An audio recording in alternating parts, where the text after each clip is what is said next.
The skill tree, as you can see, is set up for different playstyles and different preferences, because that's basically what the system was hinting at, like when it was talking about everything and explaining everything, and not in a very blatant fourth wall manner.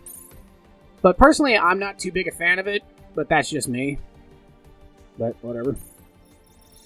Because that's also something I've noticed so far, because if all these just stack up from when I did do this, and I did a little experimenting with all this, where everything just slowly kept building up more and more.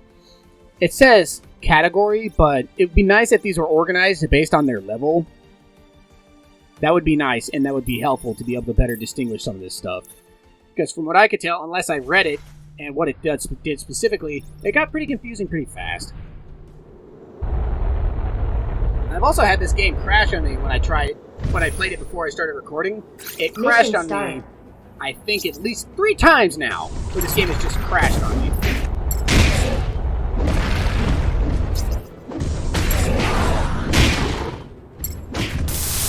Not mean to do that. I meant to lock on. I can't be behind that control, which is annoying.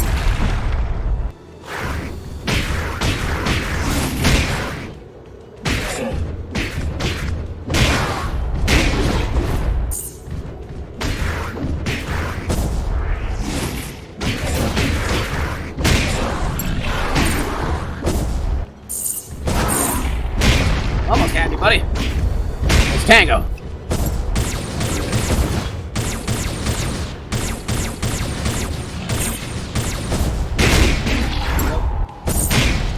Bye-bye. Go away. Yowie, you punched me. I beat you first.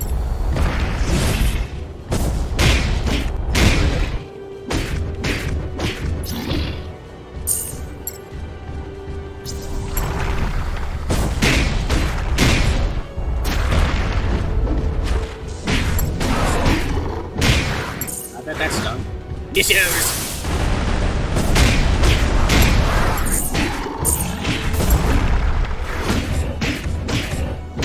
No, you don't.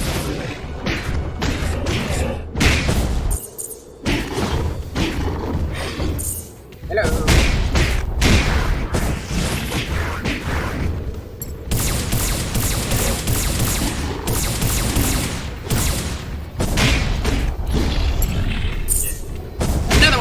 Place. Haha. More items for me. What? Oh, there's a mine. Right, I forgot I'm here hunting for mines. That completely slipped my mind. I'm surprised I didn't run over any besides just that one just now.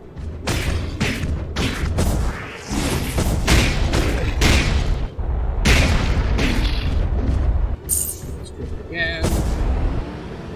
That is a huge EMP range for such a device like this. Because you gotta bear in mind, this thing's towering of a unit. I mean, it seems like this is a pretty small area of effect. I'm pretty sure as a human, I'm as big as this thing's foot. That's a huge range of effect. Oh, right, I have to find food. Duh. This one. I'm guessing the other one's over here. You gonna come out of the ground? I guess it's not. Maybe it's over here. There it is. Okay. God damn it! I've wasted so many missiles doing that. Really? Why can't I be able to swap those damn keys? Because I remember distinctly that I don't have the option of switching that key. Oh, I do. Wait, no, lock. Okay, my dyslexia just bit me in the ass, apparently. Wait, did I have to save the controls? Yes.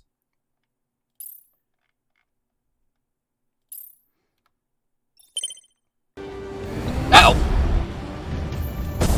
Well, that's my own folly. That still says E. But look, now I can't use my miss. Oh, no, I can. Okay. No, that's why.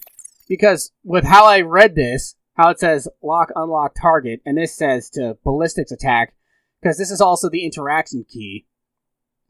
This was also the interaction key. Well, no, this wasn't, but I didn't know that. where it said lock and unlock on target. I didn't know that this was also tied as the interaction key, so I didn't think I could change the interaction key because I thought that was a different key. Because I don't know why it just clicked in my head I could rebind it all of a sudden, and I'm feeling like an idiot, but I forgot that when I read this, it said this, and I thought, okay, so that doesn't tie to the actual interaction with things. Where is that? Because I don't see it. Boy, whatever. Moving on. At least I won't waste missiles anymore. Oh no! A new enemy! Honestly, I think these are an arbitrary amount of cinematics. Like 4 cinematics. Well, no, just cinematics in general. There's the MP9.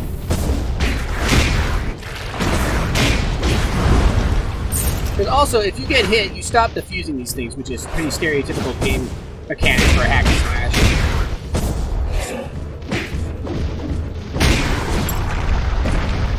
Man, I am just being crap. Granted, though, I got used to another weapon that I built, so I'm not used to the sword anymore. You have such a short range with this damn sword. I'm so used to my other weapon I had actually made.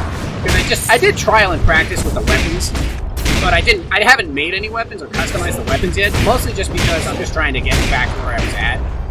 Though I'm probably going to end up trying to grind up as much as I can after this mission, because if I remember right, I unlocked one of the non-story regrindable missions after this. I believe I do.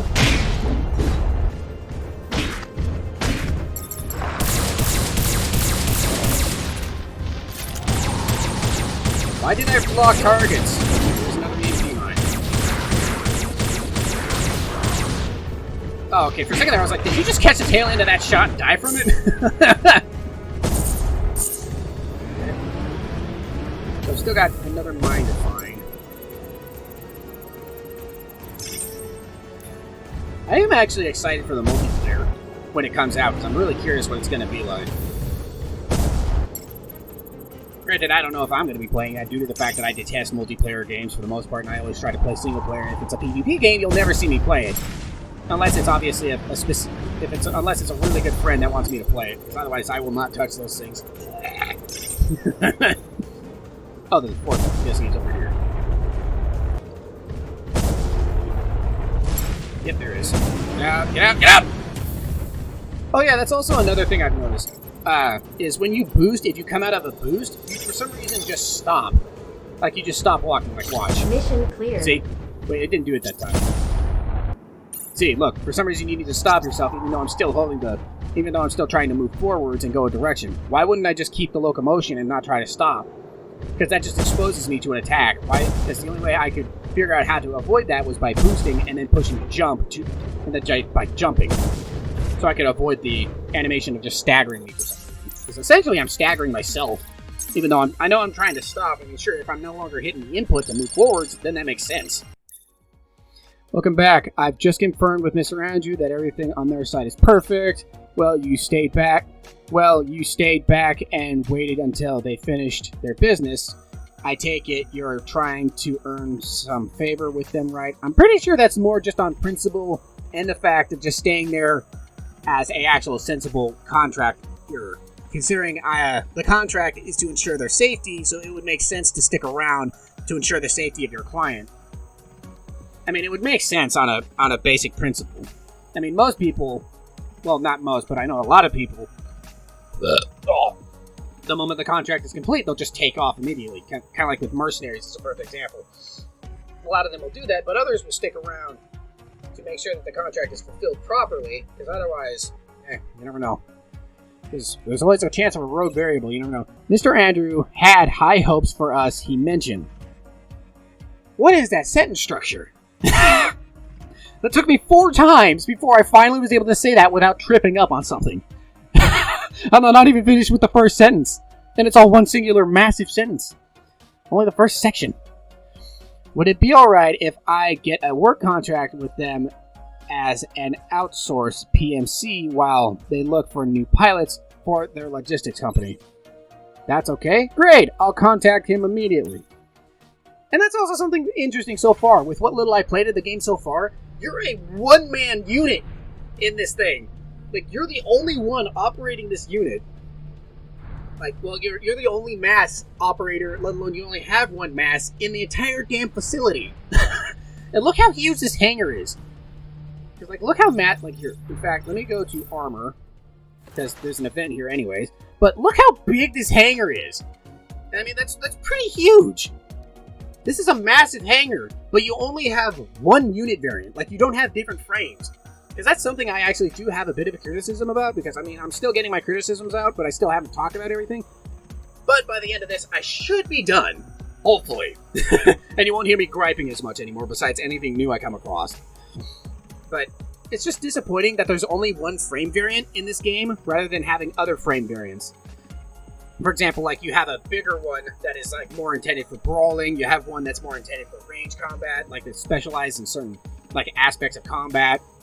One that's intended to be in the fray at all times. It can take damage, but it can also dish damage back out. It's just really sluggish. Like, just different variety of variants. I mean, I know I'm listing off some pretty generic variants, but it'd still be nice to have a variety in frames. Because this thing, often than not, just looks like a toothpick to me. You walked into the same old room where your armor craftsman and his crew is working in.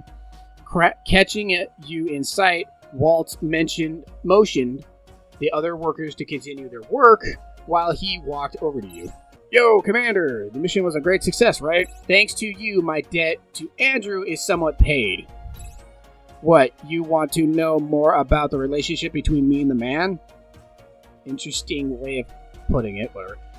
That's embarrassing, you know. Alright, I'll speak up as a thanks for accepting this sudden job.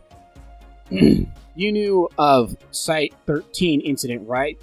That one that the Quarks hit hard enough to break down the walls one day, and with not enough M.A.S.S units that can travel overseas, it came down in total destruction. You see, I'm one of the survivors of that place. It was a chaotic event, and lots of people died when the Quarks were able to breach the walls into the city. Which, that is something that wasn't explained, as you stated you were a survivor, but that made no sense since we didn't have the context to this already. And yet you mention it as if we already knew that information. Don't make that face, Commander. I've gotten over those days. You're starting to make me not want to tell you stories.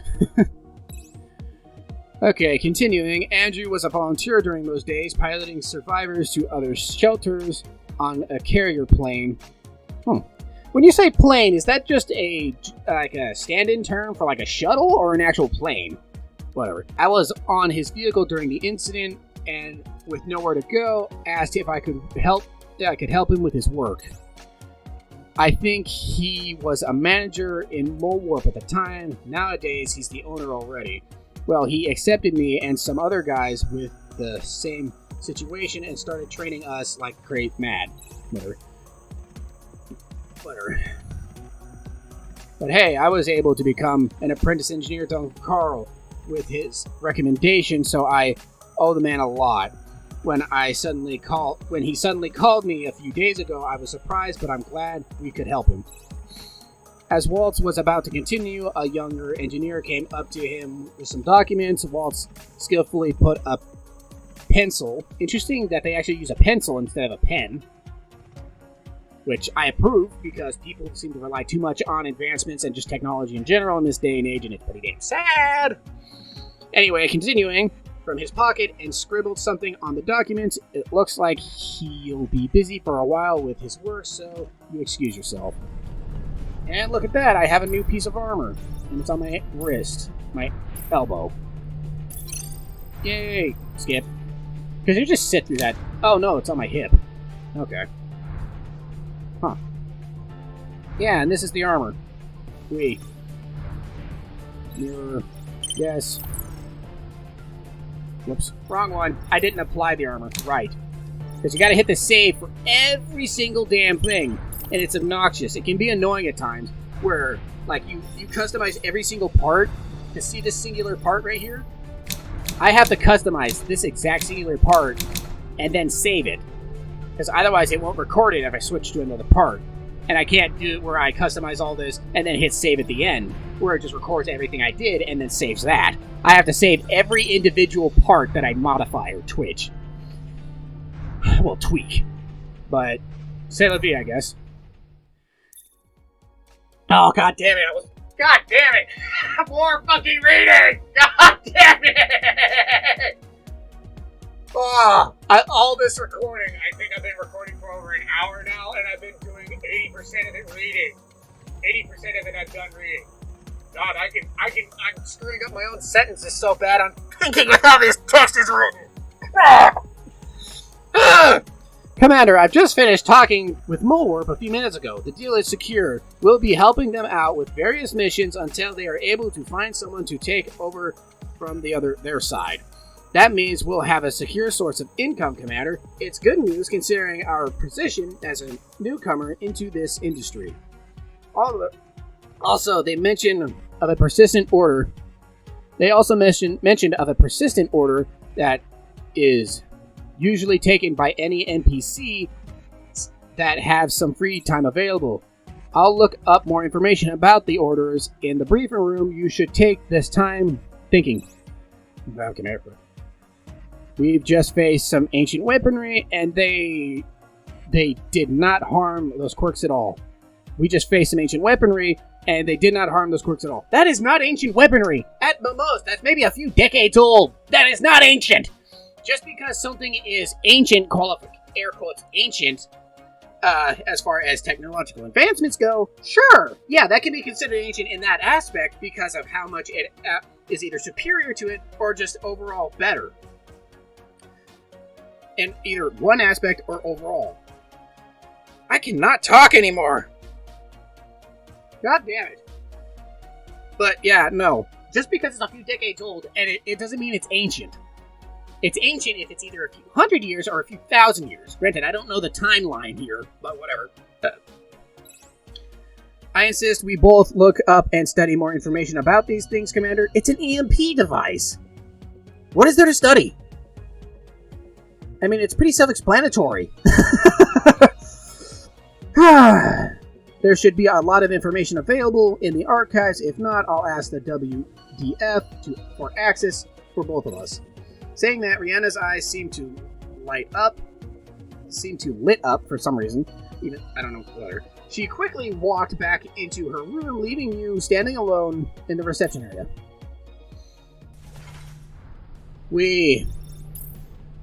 And here's where you get that new mission. Commander, since you're here, let me tell you about the offer we received from Mulwarp.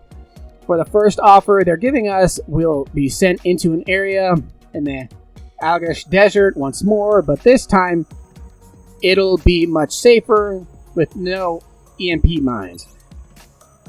And it's funny how you say they're ancient technology and you somehow need to study them and understand them, even though it's an EMP mine. Well, the only thing we're going to learn from them is how they discharge and how they're built. As well as how they're somehow maintaining a charge. Beyond that, we know nothing, and there's nothing to learn. As I said before, what they wanted is for us to keep that pathway safe. We can even say this is a search and destroy mission. Find any Quarks in the area and get rid of them. It's that simple of a mission, Commander. Yeah, how does that make it any safer just because there's no EMP mines? All that does is just make it so that my unit is no longer in an inherent vulnerable state. Also, Quarks have always been detected moving about the area, so this is an offer that can be taken as many times as possible. Yeah, and I didn't understand what this was at first, because... Oh, my mic! Because I barely got to look at that, because that's how long I got to look at it, and then this showed up, so it didn't even give me a chance to really understand what that implicated. Incoming transmission from the WDF. This is Rihanna the Crimson Lance speaking. Sorry if this is abrupt, Rihanna, but an emergency has come up. We are now broadcasting to all NPCs that are free, so I contacted you guys immediately. Yeah, our scouts have noticed abnormal levels of void particle concentration in the Nayua, I don't know how to say that, path. In a few hours, they will surely be swarming upon us. The image on the screen changed into a map with hordes of red dots. large and small. You notice their readings of void particles that are growing by the second. Look, I'm cutting things short for now. Please start preparing immediately. I'll continue talking while you do so. Acknowledged. How about the Valkyries? That's the one working under direct command of the DF, right? I thought you've got lots of pilots over there. How big is this Quarks wave exactly? That's why I mentioned at normal levels. We don't know how many and how strong they will be, but we expected something like when Shelter 13 was attacked. A lot of the Valkyries are out on missions around the world, as well, and them all won't return in time. And they all won't return in time.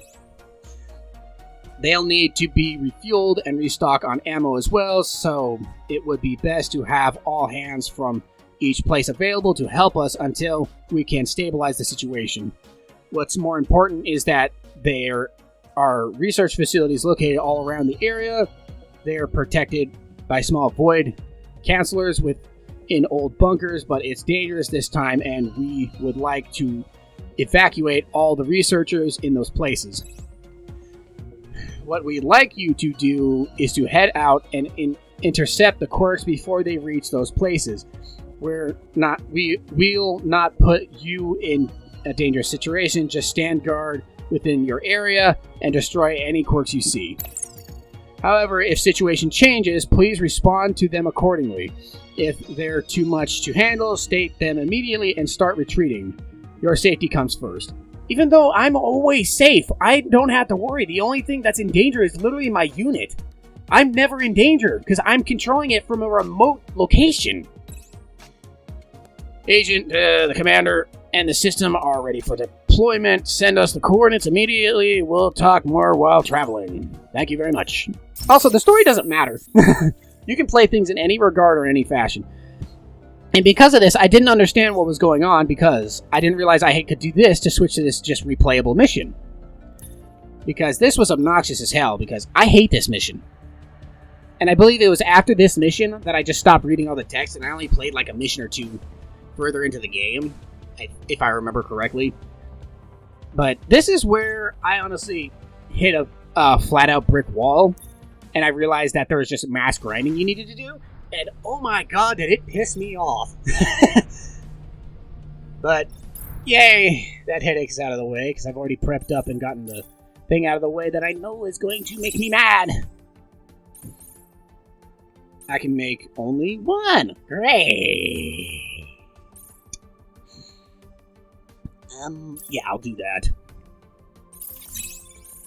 But what I'm going to do now, I think, is I'm going to more or less just grind up all the stuff I can right now back to where I was at. Because, again, I was just exploring and experimenting with the game a lot, because I don't entirely know what all to expect. No, there was nothing in here because I just went in that one. But yeah, I'm gonna try and grind up back to where I was at. And then afterwards, I will play. I will be back. I don't know, honestly. And I'll customize my weapons and get my weapons set up, because it took me a while to actually navigate how this works and how to swap parts. I also tried the painting system, which was really annoying to figure out, because it says edit style. It's like select a style and then edit a style, because I thought this was the actual painting system. This is just where you can make custom paints, which that I didn't know that's what this was, because none of this was explained. I mean, there's a tutorial section, but I didn't know how to navigate to that. I hit that by accident. But yeah. I'm going to build up back to where I was at. I mean, sure, obviously my unit's going to look different, because, I mean, I might as well just use the customizables, because otherwise what's the point of having them? Because I'd at least like to partially look the part that I'm durable, even though I'm just as paper thin as ever. There's also something I'm curious about, because here's a perfect example. Alright, get out of the painting. Armor. What the hell is this? How the hell is this unit supporting this weight? Because here's my standard jetpack that is 12 tons to 102 tons. How is this unit supporting this without buckling under the weight, let alone getting crushed? How does that make any sense? And I'm really curious about like some of these other engines, like how they look overall. Like here's one that's 111 tons. I mean, for God's sake, some of these things are huge in weight, and yet the unit can support could most likely support all the heaviest items and not be affected by it at all. Because there's also this customization thing where you can add accessories and stuff like that.